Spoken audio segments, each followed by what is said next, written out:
নিরামিষ সবজি রান্না করব, তার জন্য কাঁচকলা আর আলু কেটে নিয়েছি। কাঁচকলাগুলি ধুয়ে ভালো করে এগুলির মধ্যে হলুদ আর লবণ মেখে রেখেছি, কারণ কাঁচকলার মধ্যে কষ থাকে, তো তাই কষটা একটু যাওয়ার জন্য। আর এখানে সয়াবিন ধুয়ে নিয়েছি, গরম জল দিয়ে ভিজিয়ে রেখেছিলাম। কড়াইয়ের মধ্যে তেল দিয়ে দিয়েছি, তেলটা গরম হলে কাঁচকলা আর আলুগুলি ভেজে নেব। কাঁচকলা আর আলুগুলি ভেজে নিচ্ছি, ভালো করে ভাজবো। ভালো করে ভেজে তরকারিটা রান্না করলে তরকারিটা খেতে ভালো লাগবে। কাঁচকলা আর আলুগুলি ভেজে তুলে নিয়েছি।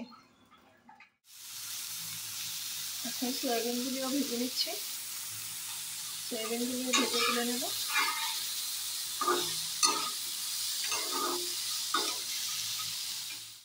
সয়াবিনগুলিও ভেজে তুলে নিয়েছি। সব মশলা দিয়ে দিয়েছি, লবণ দিয়েছি, হলুদ, জিরার গুঁড়ো আর দিয়েছি কাশ্মীরি লঙ্কার পাউডার। এখন নেড়ে চেড়ে তরকারিতে জল দিয়ে দেব। তরকারিতে জল দিয়ে দিয়েছি, এখন কিছুক্ষণ সময় জাল হওয়ার পর আমার তরকারি রান্নাটা হয়ে যাবে। আর নামানোর আগে গরম মশলা দিয়ে তরকারিটা নামিয়ে নেব। তরকারি রান্নাটা হয়ে গেছে।